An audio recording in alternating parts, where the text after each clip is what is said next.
मी खंडाळा तालुक्यामध्ये खास तर उदयनराजे भोसले यांच्या प्रचारासाठी आलो आहे. मित्रांनो, मला तुम्हाला असं सांगायचं आहे की हा कोण नरेंद्र पाटील, काय त्या नरेंद्र पाटलाचा संबंध. आज आपले खंडाळा तालुका, पाटण तालुका, वाई तालुका या मतदारसंघातील सर्वच्या सर्व माथाडी कामगार लोक सातारमध्ये आहेत. कळंबोलीला बघा, पनवेलला बघा, तुडूंब भरलेली माथाडी कामगार आहेत.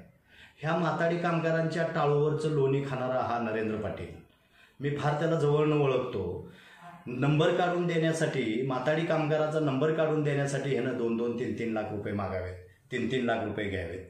आणि ह्या माथाडी कामगारांच्या पैशावर हा एवढा गब्बर झालेला नरेंद्र पाटील हे कोणाची बराबरी करायला निघाला आहे, तर उदयनराजे भोसलेंची.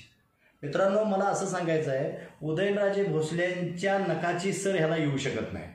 आपलं मतदान ह्यावेळेस एवढं जपून करायचं आहे की उदयनराजेंच्या बरोबर ह्यो मिशा ताट करून उभा राहणारा नरेंद्र पाटील ह्याच्या येणाऱ्या इलेक्शनमध्ये, येणाऱ्या लोकसभेमध्ये ह्याच्या मिशा जर नाही खाली झाल्या तर हा उत्तम खांडेकर स्वतःची मिशी काढून टाकेल.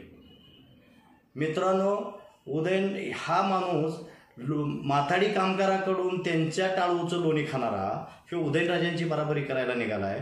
उदयनराजेबद्दल मला असं सांगायचं आहे मित्रांनो की उदयनराजे हे बँकेत जसे डायरेक्टर झाले तेव्हापासून 10 वर्षे त्यांनी गोरगरिबांची पोरं, कधी रुपयाची अपेक्षा न करता गोरगरिबांची पोरं बँकेत शिपाई म्हणून लावलेत. बँकेत त्यांची मुलं क्लार्क म्हणून लावलेत, कधी रुपयाची अपेक्षा न करणारे उदयनराजेंचा स्वभाव असा आहे की त्यांचे पाऊल पूर्ण छत्रपतींच्या पावलावर आहे. कारण छत्रपतींच्या विचारानंच ते चालतात. ज्या पद्धतीनं छत्रपतींनी मावळ्यांना सांभाळलं, कधी त्यांना आपले नोकर समजले नाहीत. मावळे हे मावळेच आहेत, स्वतःचे सवंगडी आहेत, स्वतःचे सहकारी आहेत, असेच आजपर्यंत.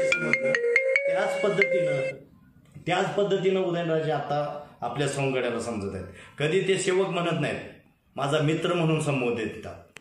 उदयनराजेंच्याकडे जी कॅपॅसिटी आहे ती कॅपॅसिटी आज भारतातल्या एकाही नेत्याकडे नाही. उदयनराजे स्वतःच्या ड्रायव्हरला नगराध्यक्ष करू शकतात, उदयनराजे स्वतःच्या ड्रायव्हरला नगरसेवक करू शकतात. असे त्यांचे 5 ते 6 ड्रायव्हर आज सातारा नगरपालिकेमध्ये नगराध्यक्ष आहेत, सातारा नगरपालिकेमध्ये नगरसेवक आहेत.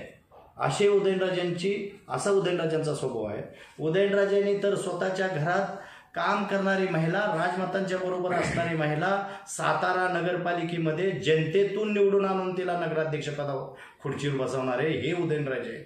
आपण कुठं उदयनराजे आणि नरेंद्र पाटलाची बराबरी करता? मित्रांनो, तुम्हाला कळकळीची विनंती आहे, हात जोडून विनंती आहे खंडाळा तालुक्यातल्या खास तर माझ्या मतदार बंधू भगिनींना की येणाऱ्या मतदानाच्या वेळेस ह्या लोकसभेला आपल्या छत्रपती शिवरायांचे वंशज 2 वेळा जसं पाठवलंय दिल्लीला, त्याचप्रमाणे आता ह्यांना महाराष्ट्रातनं नव्हे तर भारतातनं 1 नंबरनं उदयनराजेंना दिल्लीला पाठवायचं आहे.